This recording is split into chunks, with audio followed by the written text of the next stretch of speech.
My name is Paul Stinson. I will be your moderator. I'm the Austin correspondent for said Bloomberg BNA and all that. Well, we are just a couple of words. This will be a talk show format. So there will be no presentations. We will ask for audience participation, not in the form of a sing-along or anything like that, but to the extent to which that you have questions. If you have a burning question in the middle of what we're talking about up here, raise your hand. Otherwise, we will have a follow-up period of somewhere between 10 and 15 minutes. Raise your hand and someone will supply a microphone for you. So thank you. We now have sort of a sense of what to expect. As you all know, against the backdrop of falling local reservoir levels and what some are calling the worst drought ever faced by Central Texas, the state has reached a critical moment in charting its way forward through severe water scarcity. As many of you know and are aware of what the legislature has eventually managed to accomplish, we have Proposition 6 on the ballot this fall that is basically a proposal that, if approved, would see the creation of a mechanism to fund water projects. Our panelists here today are here to share their experiences of challenges faced as it relates to water, lessons learned, and of course, what are the solutions? What role does technology play in all of this? Because we are a solutions-oriented endeavor. So I'd like to take a brief moment and have the panelists introduce themselves in whatever capacity they feel necessary. Hi, I'm Rob Moore with the Natural Resources Defense Council, and I work on water and climate issues. Good afternoon. I'm Doug Bennett. I'm with the Southern Nevada Water Authority in Las Vegas, Nevada. I'm the conservation manager. Hi, I'm Tammin Peckett. I'm the CEO of Banyan Water. I'm Will Sarney. I'm with Deloitte Consulting. I lead our water strategy practice and work primarily with large multinationals on water-related issues. Thank you, everybody. So we're going to start from a national part of the picture, and so this question goes to Rob. Can you talk for a few minutes about the changes to our water supply as provoked by the climate changes that you've identified? During our earlier discussions, you mentioned to me that you were noticing the extremes of either too much water in the east, not enough water in the south or west, provoked in large part by weather extremes. Can you just talk a little bit about the water issues that you believe are exacerbated by these extremes? Sure. So, you know, we have entered a time period where climate change is no longer something that is a challenge to be addressed at some point in the future. You know, it is now, we are dealing with the ramifications of climate change today. And you see that you really see that in the way we manage our water supplies and in water supply issues around the country. You know, here in Texas, the state has been gripped by an unprecedented drought in many ways. According to the Texas Water Resources Board, you know, I think there's 7 or 8 reservoirs in the state now that are actually below 10% in capacity, which is really astonishing. It really highlights the threat that a lot of our water supplies face, and that's going to become more common in future years, especially in this part of the country where it's already fairly arid. In the eastern United States, you're going to have a very different set of circumstances that you're dealing with. It's going to be almost the opposite problem. It's going to be a problem of, in some cases, too much water falling at the wrong time and in the wrong form in some ways. So, like the northeastern United States is going to see less snowfall, which means you're going to have less melting. That's going to result in less recharge of groundwater, and you're going to have more precipitation following as rain, which tends to run off and carries pollutants into water supplies. So you're going to have a whole series of new challenges, and we're going to be managing our water supplies not with an eye towards kind of the average conditions that we've come to expect to deal with, but we're going to be increasingly managing our water supplies with an eye towards the extreme ends of the spectrum, too much water and too little water. And as a follow-up to the rest of our panelists, can you, if you want to chime in terms of what challenges are you having to face in terms of having to deal with too much water or not enough over, I mean, Will, you were talking about how Colorado got a lot of snow in a very, very short period of time, and this what used to be the exception almost now seems to be kind of the rule, and that seems like that would pose a lot of new challenges and questions in terms of how to deal with these things. Sure, I'll comment on Colorado. I'm based in Denver, and when we had our floods, I was actually in Vermont, and people in Vermont were saying they were getting roughly the same amount of rain on an annual basis, but they were getting it during extreme weather events. And called back to Colorado, and in fact, we were having roughly about half our annual precipitation in a 3-day period up in the Boulder area. So, pretty significant changes. I want to go back to your original question about, what am I seeing?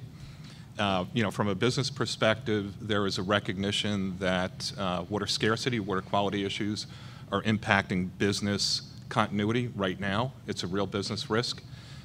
Seeing companies select locations based on water availability, that's a new one.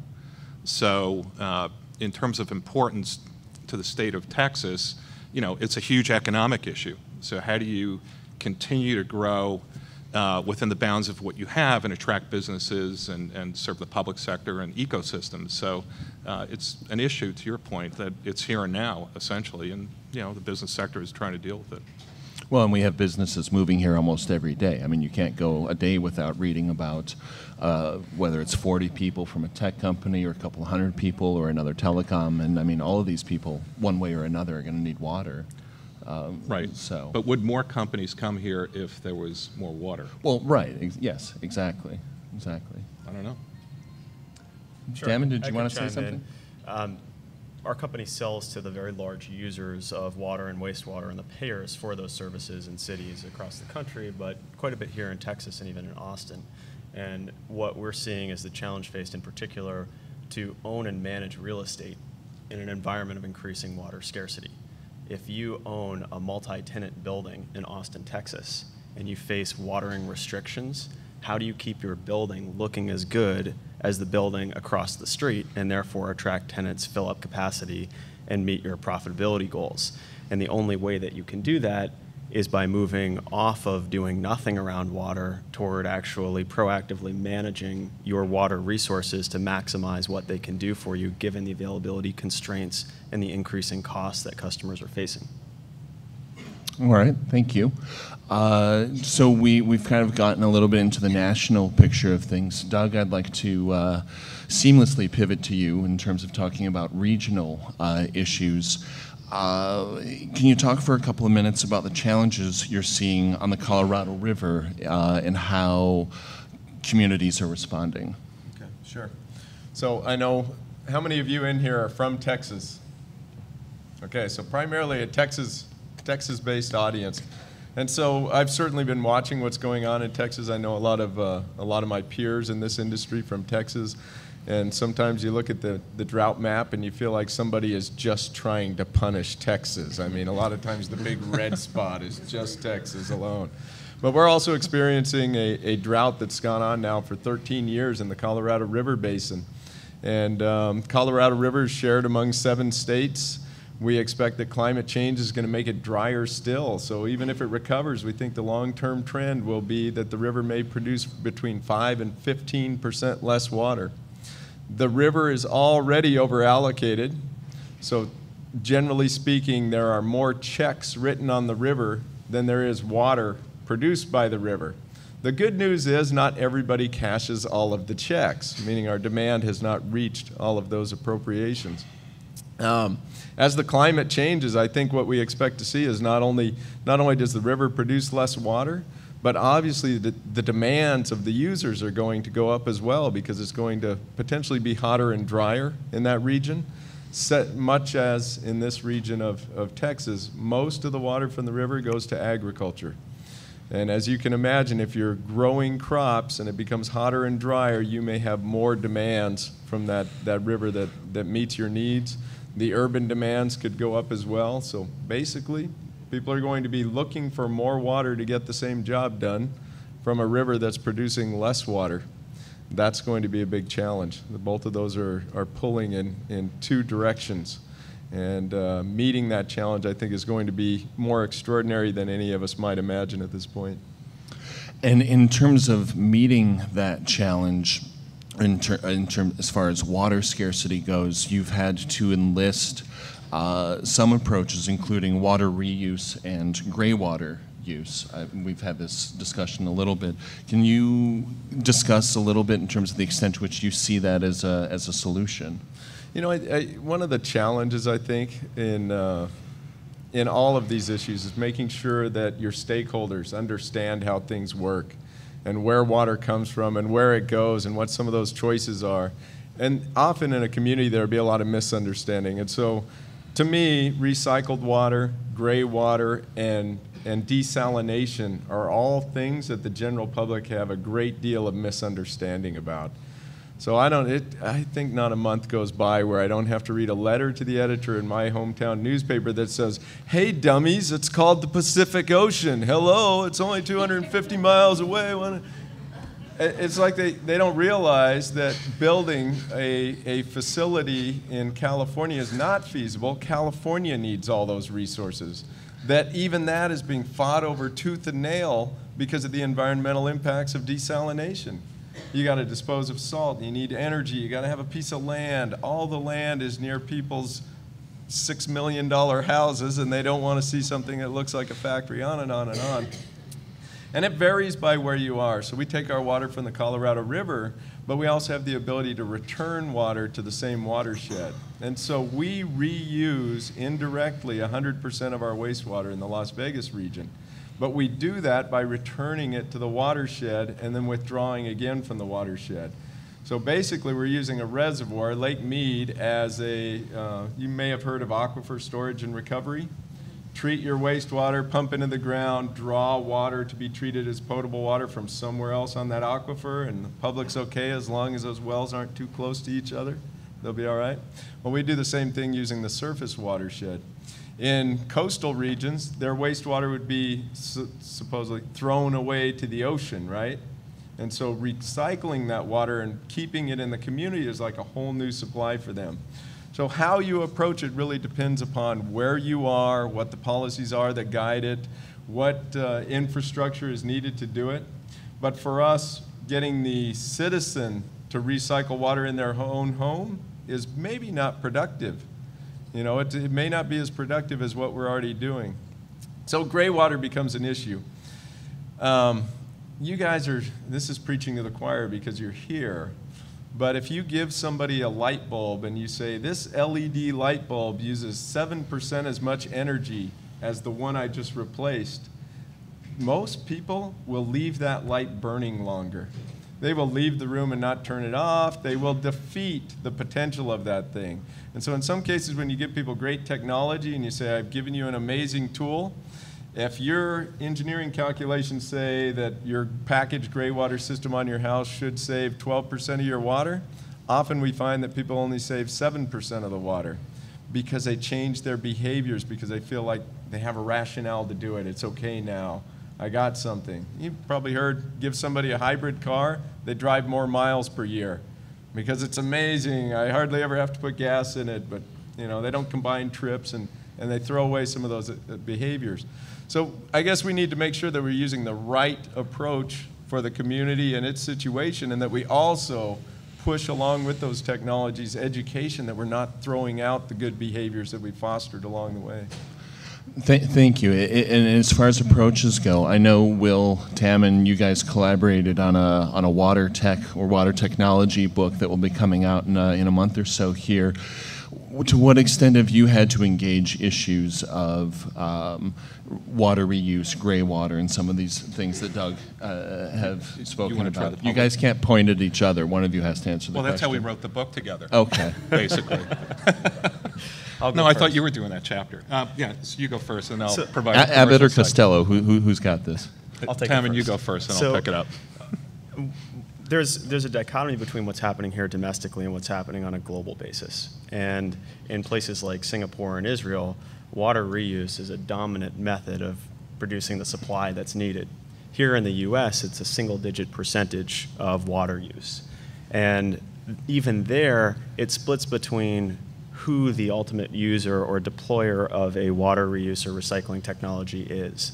So we're seeing at the municipal level a lot of big infrastructure projects going in which provide the piping and the plumbing necessary to take treated wastewater and beneficially reuse that. Similarly, in the industrial context, it's one of the fastest growing subsegments of the water industry. At the light commercial, institutional, residential level, it really just hasn't taken off in the US yet.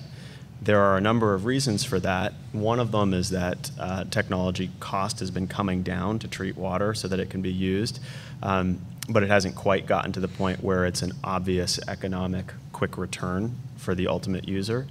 Another reason, though, is that policy is incredibly fragmented. Doug alluded to this a little bit, but if you want to come up with a brilliant water reuse methodology and productize that, you can't sell the same thing everywhere in the US. In fact, you can't even sell the same thing from county to county because restrictions and regulations are different. So that has been an inhibitor. But I would say that in general, the curve, the trend is going up and to the right in terms of increasing use of reclaimed and recycled water. So from the commercial perspective, the business perspective, increasing interest in water efficiency, reuse, to some degree, desal technologies, and this all ties back to having essentially the license to operate in emerging markets that are particularly threatened by water scarcity and water quality issues. So, we see a lot of activity driven by businesses really just want to stay in business and want to move into markets that are deeply challenged from a resource perspective. So they are collaborating with competitors, with other industry sectors, and then also making investments in technologies. Okay, thank you. Let me make one more point about recycled water. I guess one of the most frustrating things is that people perceive it as very low value water, like it's not water at all, that it's some kind of amazing, made up, invented sort of resource that you can throw away. So right now, the single largest use of recycled water in our urban areas is irrigation. And in many cases, it's irrigation that we should have already given up. We shouldn't, we're in California, for example, one of the major uses is watering the highway right-of-ways. And so we need to look at, are we creating all this technology to recycle water and then turning around? And sometimes the resources that go into recycling this water are as great. The energy, the infrastructure, the effort is sometimes as great or even greater than what it took to produce potable water. And then we put it on these extremely low value uses. So if that's happening in your community, I guess get ready for the idea that there will be great competition for recycled water. The low valued uses will eventually go away. But I also see sometimes people saying, we don't need to be as efficient, or we don't need to worry about that regulation because it's recycled water, like it's low value or something, but it's not. It's just as valuable, or sometimes more valuable than the raw water that you take from a watershed. So we need to get away from that mentality too. If I could jump in. Sure. So you brought up a really good point. We've been talking about the drought. Really, this is about competition for a finite resource. So even if you didn't have a drought, there are enough drivers globally and within certain regions that are going to create scarcity. So you've got increasing competition for water, coupled with a seasonal drought or persistent drought or climate change, and you're going to have to be real creative. So I think you're right. We're going to see certain uses of water go by the wayside. It's at a sheer necessity. It has very little economic value. When you look at recycled water, it's not just what utilities are doing to recycle water. Most communities in the West are consuming recycled water, whether they know it or not. It's when you look at the flow of most of the major rivers in the West, it's pretty dominated by effluent that's been discharged from upstream wastewater facilities. So, getting to that psychological point that you were kind of making earlier about, well, as long as there's some distance between where it goes in and where it comes out, people can kind of overlook where it came from. And there's going to be huge competition throughout the West for these resources. And it's, you know, something I think that most people don't realize. When we think about water usage, we're always thinking about it in terms of our use or our community's usage. And in reality, in the United States, that's actually a very small, relatively small slice of our overall water usage in this country. I just jotted down some numbers before coming in today, but public water supplies account for about 70 billion gallons of water usage a day across the United States. When you look at agricultural usage for irrigation purposes, that's about 3 times that amount, 225 billion gallons a day. But the overwhelming usage of water in the United States is actually for power plants. And when you have a major power producing facility in a watershed, that's a huge driver for how water ultimately is used. So another good point in my view, and that I think what this is going to drive is looking at renewables for their water footprint attribute as much as anything else. So certain watersheds, you know, you're going to go with renewables because they use little to no water compared to thermoelectric power plants. So that whole paradigm shift in thinking is starting to happen, but I think we're just beginning. Well, and this gets to kind of my follow-up question in terms of we're dealing with scarcity, and we're also dealing with a lot of companies and businesses are just moving to where the water isn't. I mean, we've had somewhere around 1,270 people a day move to Texas for the better part of the last decade, I believe, thereabouts. And obviously this raises a question in terms of water as a fixed asset.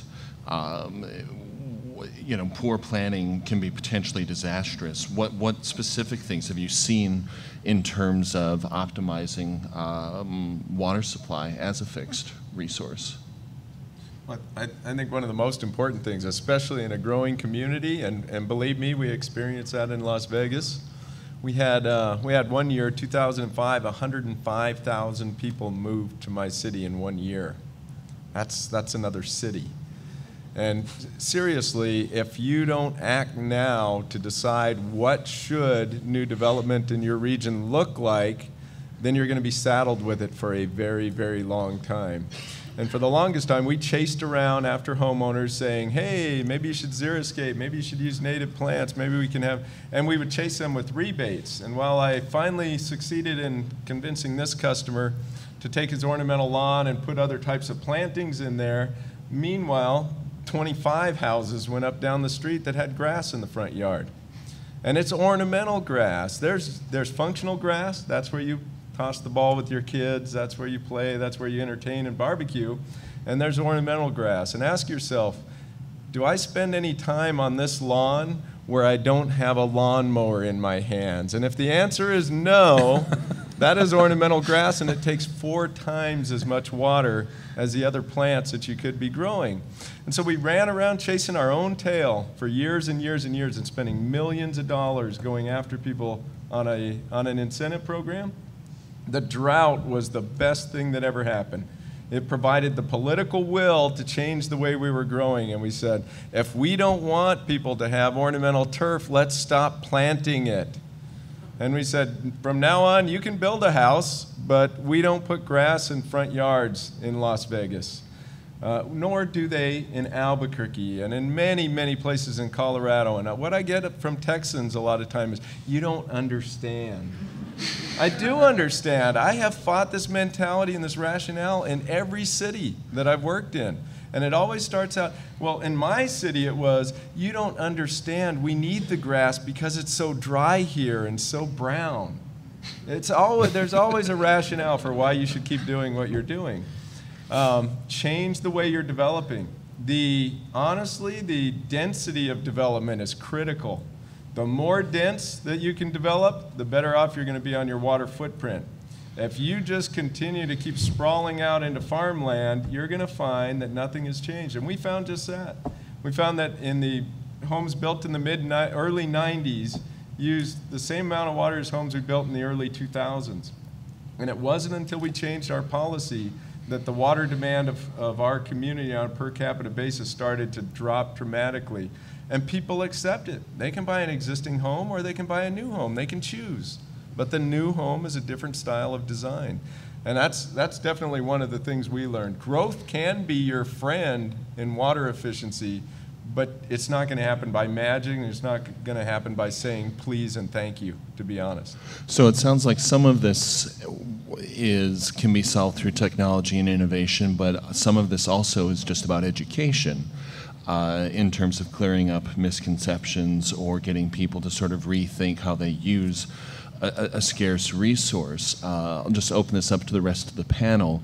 What is it that you've had to deal with in terms of, I mean, how much of this, in terms of your day-to-day, have you had to spend energy or mental capital on just educating your clients or educating the people and entities that you're dealing with in terms of saying, hey, technology is great, xeriscaping and these other approaches, and I mean, you know, Texas finally managed to get through some xeriscaping legislation, and so we're now starting to see a little bit of that, a little movement on that, in addition to some resistance. I mean, you will hear, if you go to an LCRA meeting, you will hear plenty of discussions about lawns and the like. Not exclusively, but I mean, it does come up in terms of like, you know, what are we doing? Not that anyone from the board said that. We're talking about people in the audience asking these kinds of questions. So again, in terms of what is it, how much educating are you having to do in addition to the tech side of things? I think a lot of it, I mean, one of the biggest barriers is trying to get federal, state, local governments to just be thinking much further ahead than they're used to thinking when it comes to water resource planning. You know, I think we need to replicate Doug, I think maybe, and install him in different water. Scary thought, Rob. It's a very scary thought. That sounds more like a technology than an education if you're replicating It could be, it. right. But you know, there's far too few communities right now, relatively speaking, that are actually thinking on 10-year, 20-year, 30-year time frames, even though the assets they're managing in these water systems are, you know, their lifetimes are in decades. Yet we're not thinking about what are going to be the community's needs 30 or 40 years from now, and what are the conditions that we're going to be operating under during that time frame. And you know, if you don't ask those questions, you're going to find yourself in pretty dire straits in the next 20 or 30 years. I was going to say, Paul, just building off what Rob was saying, that a lot of our time is spent educating customers. It's almost the first thing that you have to do in selling any better or more innovative solution to a water need. That's why right now this is such a great opportunity. There's a fight for information. People know that change is coming. Change is basically here. They have to change the way that they're doing business, how they're meeting their demand requirements, and no one knows exactly how to do that yet. And so there is a fight for information, and if you have better information, you have better data, and you can back that up, you're in a good position to win in this market. And when it comes to things like price signals, right? How many of you know what you pay for your water bill? There are about 4 or 5 hands went up. Not many, right? Nor do most very sophisticated Fortune 500 large real estate and hospitality enterprises, because it's a complicated data problem. Looking at a water bill is a bit of a mess, right? Somebody needs to sort that out, even to justify the basic economics of coming along with some of these technology solutions. Similarly, most water isn't properly metered in real time in a way that's visible or understandable by customers or by vendors who are doing something about it. And just building out better metering capacity leads to better outcomes. That's happening. That's what we're doing for our customers, and many cities, including Southern Nevada Water Agency, are doing for their customers. So this requirement of educating people on what needs to be done and how to do it is what ultimately makes this a really good and compelling opportunity right now. Well, and Will, I know the price of water is near and dear to your heart as far as what you deal with in terms of risk and how businesses are kind of evaluating any given landscape. Can you talk a little bit about what you're engaging or? Sure. So I'll get this one launched, and I'm quite sure everyone will jump in. But you know, I'll agree with Tam in that I think there's a tremendous amount of education and awareness that goes on with our clients There are a lot of companies that absolutely get the water issue, but a lot are really trying to get their arms around, why is this a business risk? What do I need to do to mitigate the risk, and so on. Historically, water has been, as someone said, noise on a profit and loss statement. It wasn't noticeable at all. So I spent a lot of time talking about not the price of water, but the value of water. So yeah, you could pay attention to the price. Price is going up. There'll be tiered pricing, and so on. But the reality is, how much is that really of value to your business from a reputational perspective and from an operating perspective? And then think about it that way in terms of which investments you will make to keep your business going and keep your reputation and brand intact, essentially. And that's getting a lot of traction, actually, in getting people to think about the value. One thing I would suggest is there's something called the CDP Water Disclosure Project. It's a voluntary reporting platform for companies where they talk about risk and opportunities associated with water. So if you want to get a feel for how companies are evolving and how they think about water risk and business opportunities, it's a really good snapshot. About 150 companies plus respond to that, and they're talking about the price of water, the value of water, business disruption, reputational risk, cost savings. It's becoming very, very real. So that value piece is how you move the needle, at least in the business world. One of the pieces of value that a lot of companies are recognizing is protecting property and avoiding property damage. In the U.S., water damage from ordinary leaks is a top 5 property and casualty insurance claim. It's between $10 and $11 billion a year, and it causes all sorts of disruption. I'm seeing a lot of nodding heads from people who probably had a leak in their homes from their toilets, and I did a few months ago as well. And one of the things that our company's technology does is detect leaks in buildings, and that drives as much interest as conserving water or reducing a bill, because there's a clear attachment to value there. I will say on the positive side that water and sewer are nationally the fastest rising utility expenses. And here in Austin, we served a not-for-profit called the Town and Country Optimist Club, which manages about 100 acres of land here. And they stated on their homepage of their website, we're in a state of water emergency. We can't pay our water bill. We didn't budget for this, and water costs skyrocketed, and we're using a lot. And they weren't aware that solutions were out there to this problem. And so now we manage all the water using remote control technology for that set of Austin, Texas. And it's an indicator that prices are rising to the point where value is perceived in the price alone, but also, as well as saying, in these underlying components of what water means to an organization or to a business. Paul, while we're on the topic, I know that Will knows an awful lot about the value of water to the economy, but I feel like I need to, I guess, help get across to lay people like myself. I was working in the water industry, and I always thought water pricing was just an issue. Let's get the price right, and the demand will go down and so forth. But it wasn't until I moved to Las Vegas that I realized that the big financial organizations like Standard & Poor's and Moody's and the others were actually writing reports on this topic for their investors. And so when you build something in Las Vegas, we often build things that cost $2 billion, $3 billion, $4 billion, these giant resorts, and obviously all that money is borrowed. And what those investors want to know is, if I'm putting an awful lot of money into this, are these people going to be able to pay me back? And one of the threats to that is the availability of water. If Las Vegas runs out of water, this is a terrible investment. And so when you guys talk about, oh, this company moved here with 40 people, those people in all likelihood, they're looking at how much does water cost, or what does it cost me to get a meter on this system? And those are practical concerns. But when it comes to big economic development in your community, investors, the people with millions or hundreds of millions or billions of dollars to invest in your economy, want to know what your plan is. What are you doing about water? Is this a serious threat, and could it collapse your entire economy?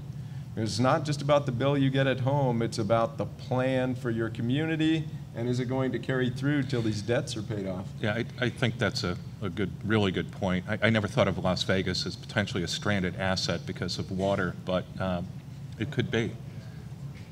It won't be. I know it won't be. But I thought we'd liven it up a little bit, Yeah. Doug. Come on. Sure, we can. Thank you, appreciate that. We've discussed during this hour the role of business in addressing the problem of water scarcity. Given that government can't go it alone in addressing these issues, I'd like to ask, what does the panel see as the role of the nonprofit community in terms of contributing solutions? Because not everything's going to stem from, there will be those other forces that will have ideas or what have you. What? Well, I guess there's the representative of a nonprofit on the panel. I'll take a crack at that. I mean, there's a lot of different organizations out there that come at these problems from a variety of perspectives. At NRDC, we're mostly looking at kind of what are the policy solutions that can help drive things in the direction where we can encourage innovation in water efficiency and in water usage, and also what are the policy drivers that help make that happen? And one of the things that's interesting to me and that we're working on is the role that federal and state resources play in kind of sending the right signals to get that type of innovation actually implemented on the ground and in our community water systems.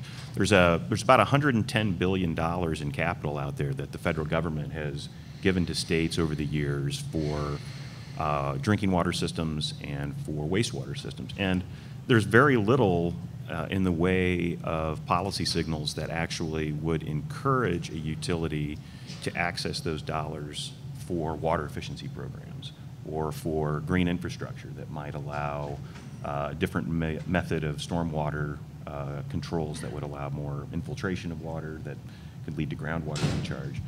Most of those dollars get used just for the traditional bricks and mortar and more pipe type of assets rather than encouraging the types of things that everybody's been talking about on this panel. I'd just add to what Rob said by saying that I think not-for-profits are very important in the domestic water sector because they are in a non-threatening way able to connect otherwise disconnected stakeholders to a better water future. Or in a threatening way. And I chair a not-for-profit called Imagine H2O, and I've had the pleasure of working with Doug and Will and with the NRDC as well on that. And that serves as a mechanism to take new business innovation and get it to market. And now 1 out of every $10 of capital that's invested in early stage businesses in water goes through that program. And the only reason why is because we were able to connect big water agencies and big businesses and the not-for-profit community to give innovation a chance to actually get bought by the marketplace. And that really is a little bit of a missing element in what is really a hyper-local industry that's extremely fragmented on all sides. As somebody that, agencies and nonprofits can sometimes be at odds, and in some cases they can even be suing each other or fighting with each other. But I really appreciate those that are part of the discussion that have done their homework, that know what they're talking about, that have educated staff, because the really great solutions that we're going to see in your future, that we've seen in our programs, have always come through collaboration. I don't know that any great solutions have come from a court or from some kind of a mandate. The truly good solutions are when all these parties work together and try and find the common denominator. Instead of saying, we're seeing that right now with Congress, right? We're over here, you're over there. Nobody wants to, there's no compromise on those positions. If we get that way with water, we're not going to find the solutions. So in the Colorado River, we've worked with 7 different states that used to not even communicate with each other. They didn't need to. And we found some wonderful solutions, for example, the creation of water banks and so forth.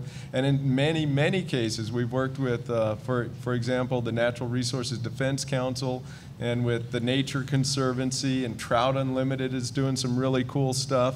And some of these are wins for the urban water supply and wins for the environment as well. And so just having those people as part of the conversation, I think, add a tremendous amount of value. And as long as we don't go in saying there's no other way but this way, and we keep our minds open, I think some great stuff has happened. Well, and this gets to the issue of collaboration and partnerships and the tensions for seemingly finite resources as it relates to water. I mean, we see a lot in terms of the Lower Colorado River Authority has had to make some pretty difficult choices over these last couple of years. I mean, that can't be an easy job. You know, we have seen instances where they've made a decision to base, you know, some very unhappy rice farmers over the last couple of years in terms of deciding, okay, we cannot, you know, water flow will not be allowed for irrigation as it relates to just this. I mean, this is sort of very inside Austin LCRA development, but this highlights a tension that, you know, I mean, it's a difficult choice to make, and nobody's going to be happy with, not everyone's going to be happy with the decision, I should say. And this highlights the tension that exists between cities and agriculture and the need for collaboration, partnerships. So I'd like to ask the panel, and I know, Will, you have sort of a kind of a strong interest in terms of how innovative partnerships, collective action, and the like. And so this is sort of the big jump ball question in terms of what have you seen work in terms of partnerships and addressing some of these issues, because there are obvious tensions that we see, you know, not just with the local water authority, but just, you know, the country, obviously. Sure, I'll lead off. So I think technology innovation is really exciting, but you know, the real action, in my view, is in terms of partnerships. So this notion of collective action. So putting together competitors in a pre-competitive space, NGOs with the public sector, the private sector, really, you know, recognizing that this is a shared resource. We get to borrow it for some finite period of time, and we need to come up with solutions that, you know, I hate to say are win-win solutions, but really honor everyone's needs around a critical resource that essentially has no replacement. So I think there's some terrific, exciting examples of collective action in the U.S. and then globally. So in the U.S., there's something called the CEO Water Mandate and the Water Action Hub, and it's essentially an online platform to add structure to support collaboration on whether it's efficiency, reuse issues, education, awareness, and so on.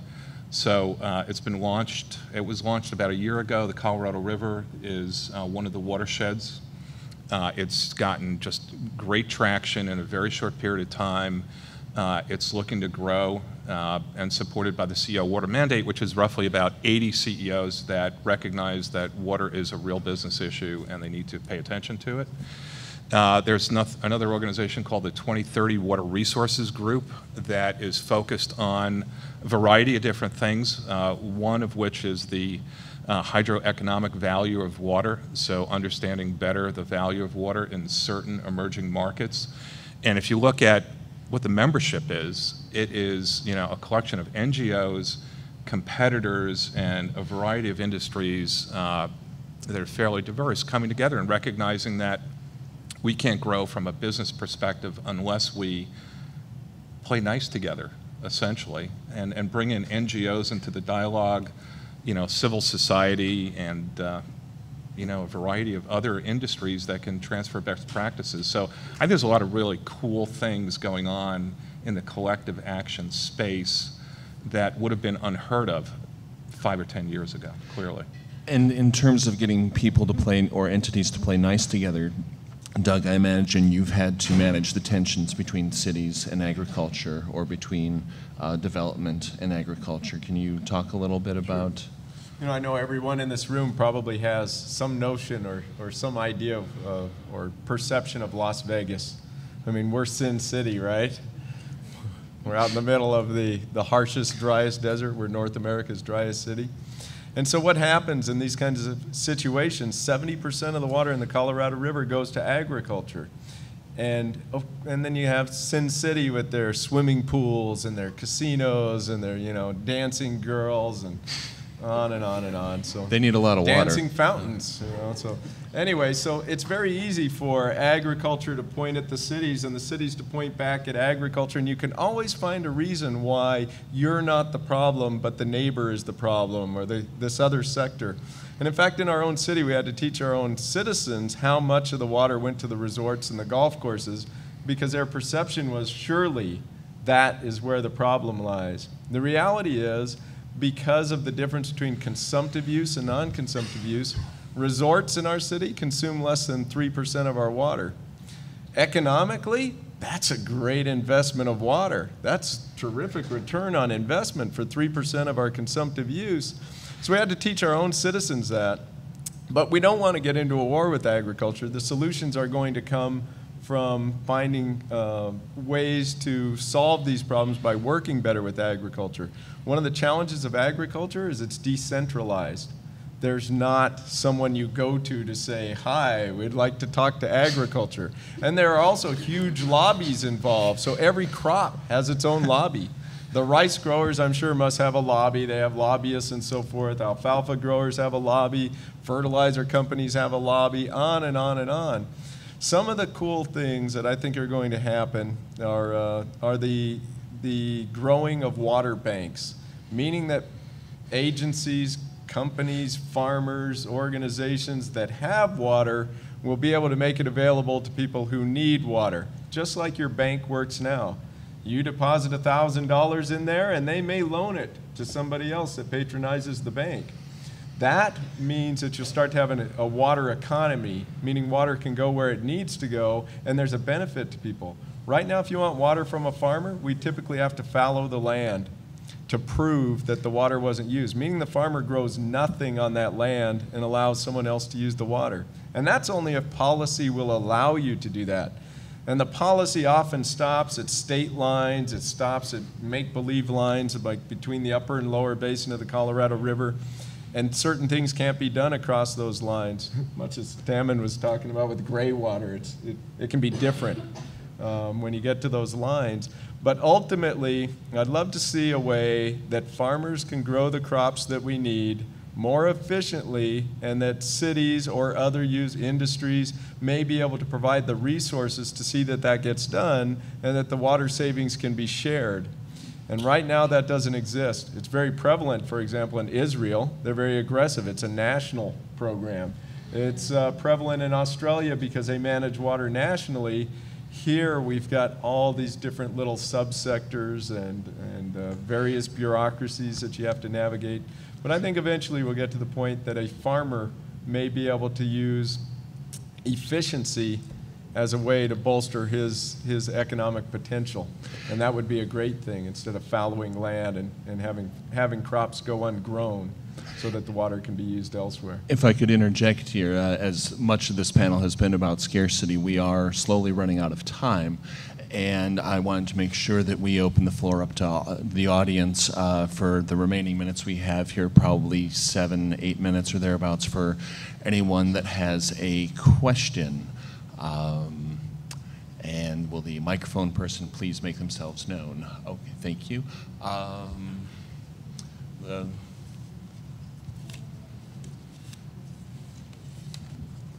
My question is simple.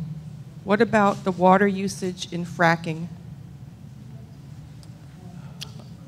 Well, I'll jump on that one, I guess. Yeah, the water usage associated with hydrofracking is, as a percentage of overall water usage in the country, it's somewhat small. But for the local areas where gas exploration is taking place, it can be a real, excuse the pun, a real drain on the water resources. Every well that's drilled takes between 2 million and 8 million gallons of water. And that's used, it's a one-time usage. Some of that gets brought back up the well and gets recycled, but not all of it. So it's where you see fracking occurring, particularly here in Texas, it causes a real strain on an already overstressed resource. Can I add on the fracking question? Sure. You know, obviously not my area of expertise, but one of the things from interacting with the private sector on these issues, if there are silver linings to these kinds of issues, the energy industry can afford to develop some pretty exciting new technology that otherwise we wouldn't be developing. And so they're coming up with some fabulous ways to be able to clean water after it's been used, to reuse water and so forth. And so I think there's some technology that's being developed there that may have great potential for other uses down the road that otherwise wouldn't have been developed if there wasn't a lot of money behind it. So there's my silver lining. I believe the microphone has moved Yes, one row back. In Las Vegas, well, here in Austin, we love our trees, but what is your policy about urban trees? I know you talked about grass, but what about trees? Oh, we're absolutely big on trees. So we even in our programs where people are converting their lawn to other landscaping, we're requiring that they have at least 50% living plant cover. Nobody wants to live in a moonscape neighborhood, right? This is not just pour gravel and put a wagon wheel and a cow skull in your front yard and say you're a great water saver. Birds need homes, insects need to thrive, we need urban cooling. I'm very big on trees because one of the challenges we have is people say, oh, if I get rid of my lawn, my house will get really hot and it'll run up my energy bill. Your lawn is only cooling your house because it's transpiring tons of water into the air around you like an air conditioner. The one thing a lawn can't do that a tree can is shade a structure. And you will get much more energy savings out of casting shade onto your building than you will by surrounding your building with a bunch of heavily watered landscaping. And so we're really big on trees. We also found some neat stuff through the foreclosure crisis. We went out and we visited homes that had been foreclosed upon, and some of these homes are vacant for now going on several years, and we evaluated their landscaping. And we found that homes that didn't have lawn-based landscapes, moderate and high water use plants, still had lots of living plants in them with no water whatsoever for well over a year. Meaning that from a sustainability standpoint, when new people take that home on, they could move in and rehabilitate a lot of that plant material instead of just tearing it all out, hauling it away to the dump and re-landscaping again, which is a huge drain on resources. So we're excited about that. We also like the potential that these plants are so drought tolerant that if something were to happen to our ability to deliver water, which we don't foresee, but the beauty of it is that many of these plants could weather some kind of a watering restriction that might go on for months at a time and then be revived again at the tail end of that. I can tell you your lawn, well, your lawns maybe can. I know it rains, everything turns green again here. But we found that was one of the benefits of using the deep-rooted woody plants. We also did carbon balance. So the lawn industry often, they're not too keen on my programs. And we do have lawns, we just want them scaled where they're appropriate. They come back with carbon sequestration. And we found that by the time you apply 2 inches of irrigation water to your lawn in my valley, you have exceeded the lawn's annual carbon sequestration potential because water has a lot of energy in it. It had to be pumped to your home or to a tower and then flow to your home. And so you got to look at the bigger picture. There's a lot of information out there, not all of it's accurate, and that's why I think it's wonderful to work with groups that are trying to solve these problems that actually have educated perspectives. With your enthusing for trees, I worry if the powerful squirrel lobby has gotten to you. Do we have another question? We got time for one more. Gentleman here on the left. Microphone, please. Hi. What advanced technologies do you guys see as having the most promise across vertical applications, be it power, energy, municipal waste?